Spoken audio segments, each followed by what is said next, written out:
Sir, ಈಗ ತಮಿಳುನಾಡಿಗೆ ನೀರು ಬಿಡಬೇಕು ಅನ್ನೋ ಒಂದು ವಿಚಾರವಾಗಿ ಏನು ನಿರ್ಧಾರ ರಾಜ್ಯದಿಂದ ಆಗಿದೆ? ಈಗ ತಮಿಳುನಾಡಿಗೆ ನೀರು ಬಿಡಬೇಕಾಗಿದ್ದರೆ ಅದಕ್ಕೆ ನಮ್ಮ ರಾಜ್ಯ ಸರ್ಕಾರ ತೀರ್ಮಾನ ಕೊಡೋದು ನಮಗೇನು ಅಧಿಕಾರ ಇಲ್ಲ.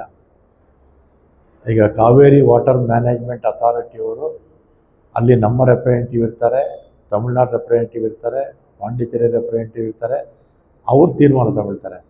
ಇದರ ರಾಜ್ಯ ಸರ್ಕಾರದ ಪಾತ್ರ ಏನೂ ಇರೋದಿಲ್ಲ. ಹತ್ರ ಏನಾದರೂ ನೀವು ಬಂದಿಲ್ಲ ಸರ್? ಇಲ್ಲ, ಗೊತ್ತಿಲ್ಲ. ಪ್ರತಿ ತಿಂಗಳು ಮೀಟಿಂಗ್ ಆಗುತ್ತಲ್ಲ, ಅವ್ರು ತೀರ್ಮಾನ ತಗೊಳ್ತಾರೆ. ಕಾವೇರಿ ವಾಟರ್ ಮ್ಯಾನೇಜ್ಮೆಂಟ್ ಅಥಾರಿಟಿ ಅವ್ರು ತೀರ್ಮಾನ ತಗೊಳ್ತಾರೆ. ರಾಜ್ಯಕ್ಕೆ ಏನಾದರೂ ಪತ್ರ ನೀವು ಡೈರೆಕ್ಟ್ ಮಾಡಿ ಬರ್ತೀರಾ ಸರ್ ತಮಿಳುನಾಡಿಗೆ? ಇಲ್ಲಿ ನಮ್ಗೆ ರೆಪ್ರೆಸೆಂಟ್ ಮಾಡಲ್ಲ. ಅವರು ನೀರು ಬೇಕಾಗಿದ್ದರೆ ಅವರು ಕಾವೇರಿ ವಾಟರ್ ಮ್ಯಾನೇಜ್ಮೆಂಟ್ಗೆ ರೆಪ್ರೆಸೆಂಟ್ ಮಾಡ್ತಾರೆ.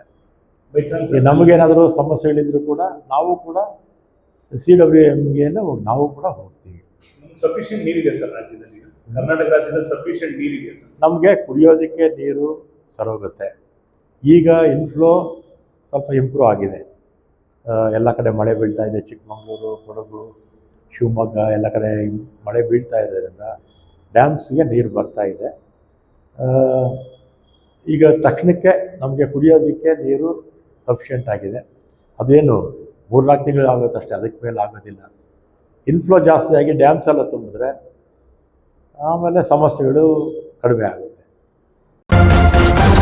ನ್ಯೂಸ್ ಫಸ್ಟ್, ನಿರ್ಭೀತಿಯಿಂದ ನಿಮ್ಮ ಪರವಾಗಿ.